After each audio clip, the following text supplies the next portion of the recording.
เมนูเฮามื้อนี้ครับพี่น้องหยุยหน้ากากหมูนะครับครึ่งหนึง นะครับได้หูมาหูเดียวนะครับราคาประมาณ100นะครับก็อันนี้เป็นเครื่องปรุงนะครับ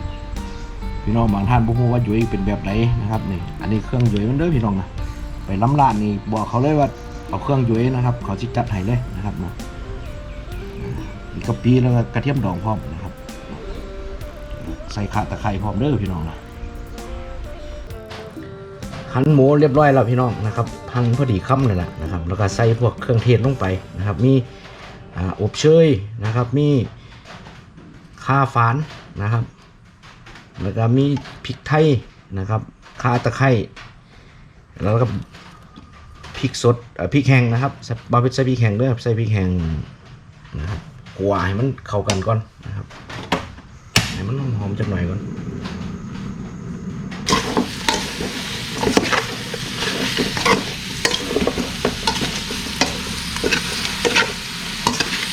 งั้นใส่กระเทียมดองลงไปครับน้ำกระเทียมดองเลยนี่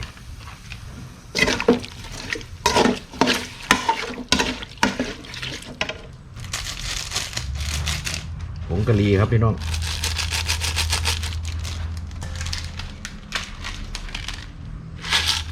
เครื่องเทศอีกใส่ลงไปให้เบิ่งเลย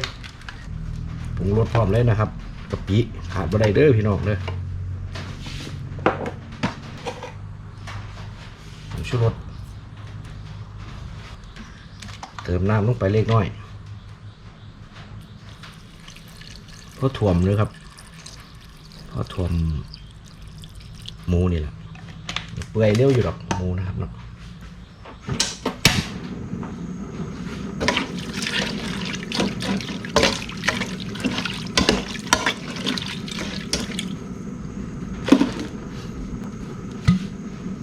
มันหอยพร้อม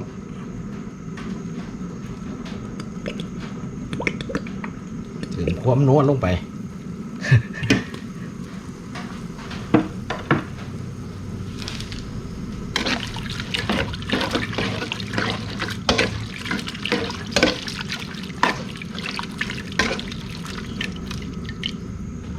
ปิดฝาหม้อครับในขณะที่รอบาวเพชรพามาเบิ่งน้ำหลังบ้านลดลงแล้วครับลองร้อยมันถ่วมถึงมาหอดเลยครับตรงนี้ลดลงหลายเม็ดแล้วล่ะนะครับปลอดภัยแล้วล่ะว่านะ ถ้ามาตกมาอีกนะถือว่ามันไหลเร็วอยู่พี่น้อง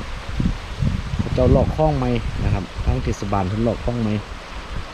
น้ำเร็วขึ้นนะครับเป็นบางสันถ่วมแทนขึ้นมากครับระบายบ่ทันน้ำปลาจากกู้เขาคนละ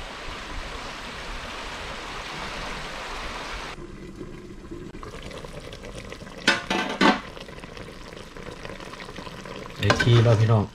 เปื่อยดีแล้วล่ะเขาเครื่องขนาดเลยนี่เข้มข้นครับพี่น้องนี่เหลืองหุ้ยแต่แซ่บขนาดพี่น้องเบิ้งนะครับอันนี้เป็นน้ำจิ้มเด้อพี่น้องเด้อครับแล้วก็เครื่องเคียงครับเบิ้ง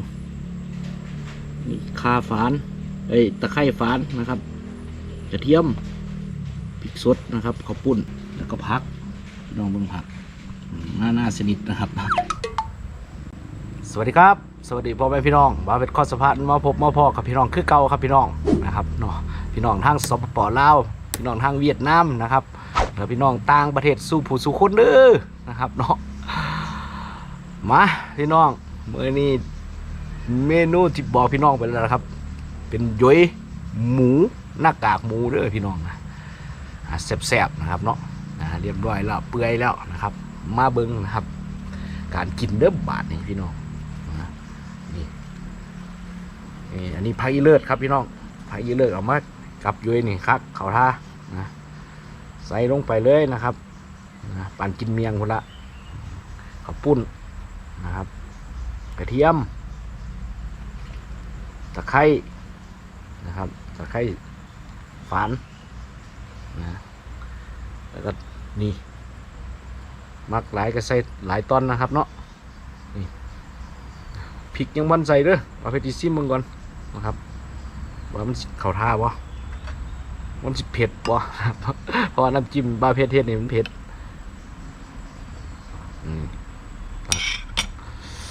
น้ำจิ้มใส่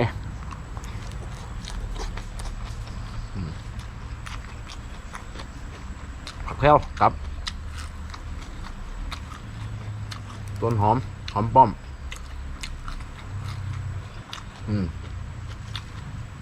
แล้วก็ต้นหอมครับพี่น้อง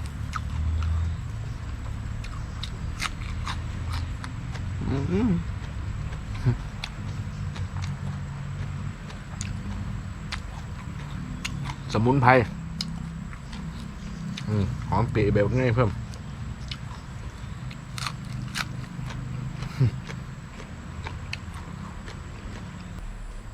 ส่วนน้ำจิ้มนี่พี่น้องนะครับเนาะก็จะมีพริกกระเทียมรากหากผักหอมป้อมเนี่ยนะครับตำใส่กันแล้วก็เอาน้ำซุปจากจุ้ยเนี่ยนะครับมาเทใส่นะครับขั้นมีบักทั่วดินนะครับพี่น้องขั้นมีบักทั่วดินตำใส่พร้อมเด้อบักทั่วตัดก็ได้นะครับเนาะตำแล้วก็ใส่มันจะข้นขึ้นนะครับแล้วก็ปรุงรสด้วยน้ำปลาผงชูรสนะครับน้ำตาลน้อยนึงนะครับแล้วก็น้ำบักนาวนะครับแก้เลี่ยนนะครับเนาะรับรองเข้มข้นแน่นอนนะครับเนาะต่อคำต่อไปเลยเนาะนี่คือเอาละปิดจากเม็ดเนาะนี่ชุบ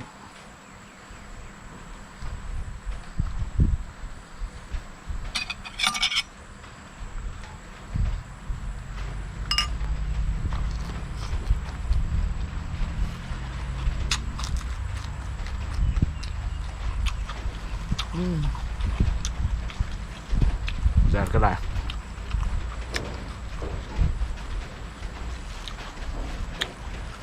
เบิ่งหอมปีใบบักไง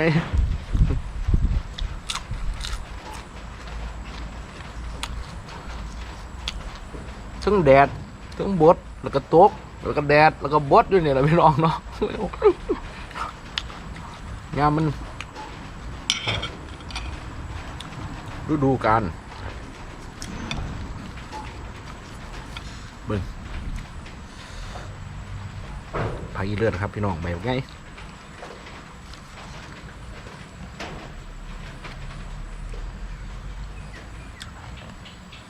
ใส่จุดเม็ดกระเทียมไข่ตอนหนึ่งพี่น้อง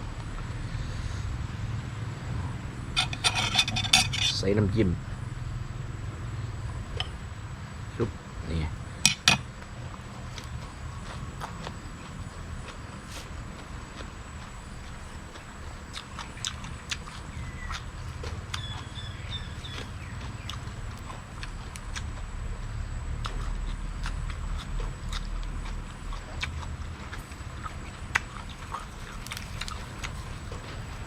ต้นหอม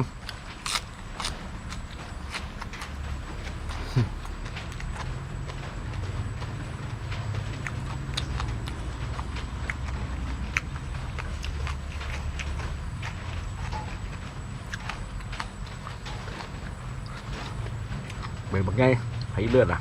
น้ำครับพี่น้องบ่ได้ปลูกได้ขึ้นเองตามธรรมชาติยวนข้างห้วยน่ะ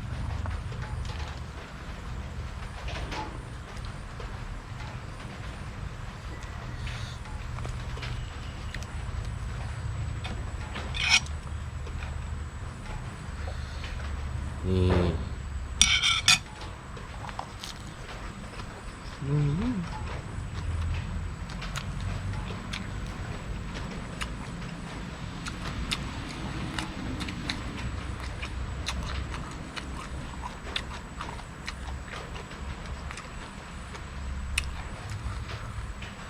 เมนูเอ็ดกินกับหมูพวกเพื่อนฝูง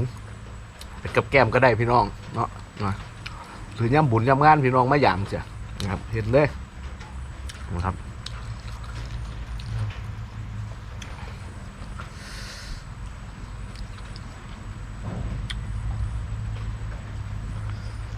ไดเนาะทั้งบ้านพี่น้องนะครับฝนตกค่ำบ่เนาะหน้าเขาเป็นไดเนาะ อยู่ทางนายุ่งที่อำเภอนายุ่งจังหวัดอุดรนี่โอ้ว่าเป็นว่างพี่น้องเลยว่ามบ้านหมู่บ้านที่อยู่ตามกันทะลักเขาในบ้านคนละ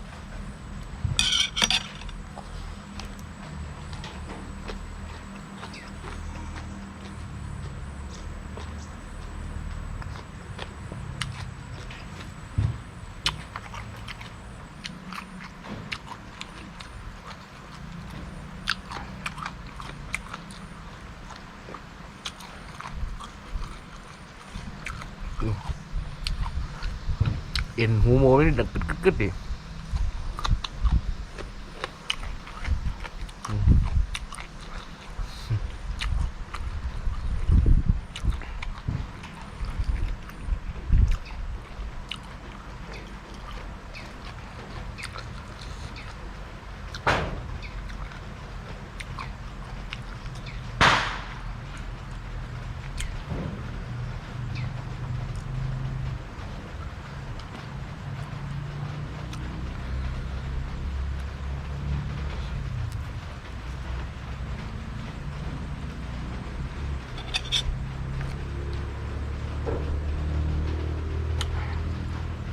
โอ้พริกกระเลียงเลยเผ็ดขนาดพี่น้อง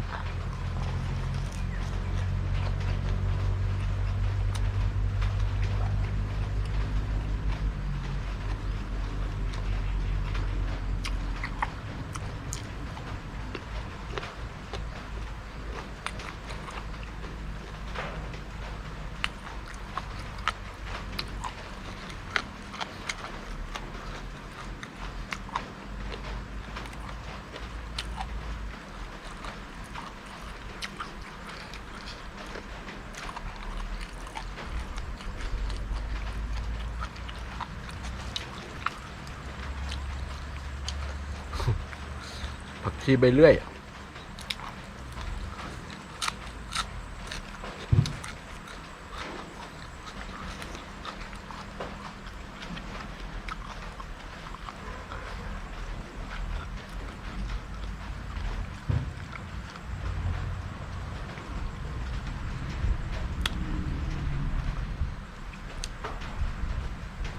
นี่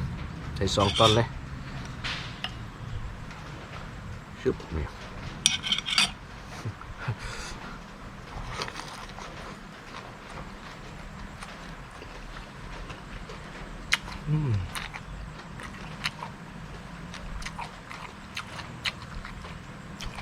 หอมเครื่องเทศพวกนี้แหละพี่น้องนะ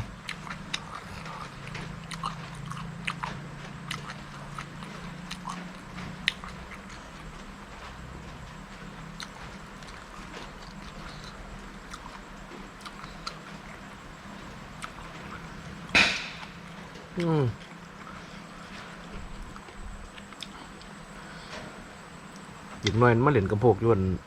มึงสะพานนะพี่น้องที่เกิดบ้าเพชรได้ไทยให้เบิ่ง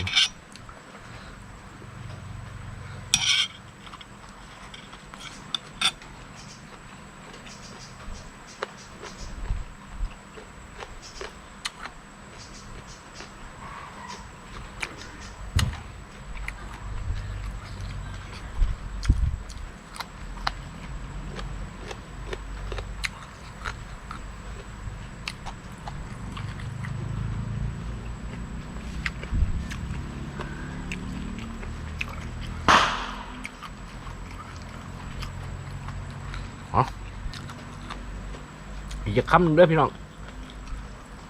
กินให้พี่น้องเบิ้งกินแบบแซ่บๆเนาะนี่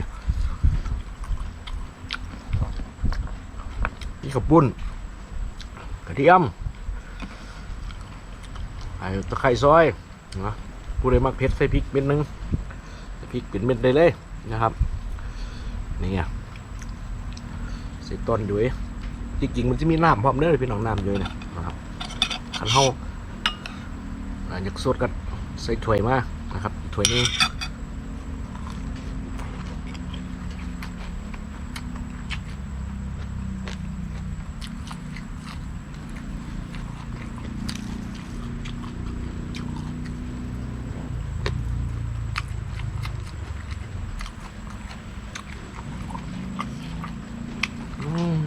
แดดไม่อีกแล้ว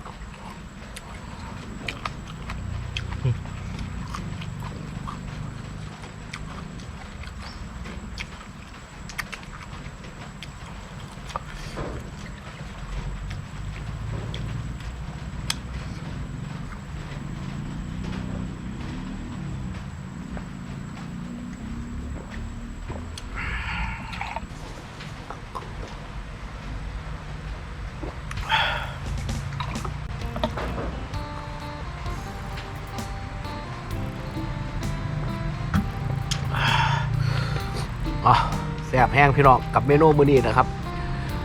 ย้อยหน้ากากหมูนะครับเนาะกินกับข้าวปุ้นแล้วก็สมุนไพรทั้งหมดเลยผักพวกผักนะครับเนาะแซ่บแน่นอนนะครับน้ำจิ้มแซ่บๆเด้อพี่น้องเนาะนะครับขอบคุณพี่น้องนะครับที่ติดตามรับชมจนจบคลิปเด้อนะครับเนาะเอาไว้เจอกันคลิปต่อไปครับสำหรับคลิปนี้บ้าเพชรล่าพี่น้องไปก่อนสวัสดีครับแซ่บก็จะเจอพี่น้อง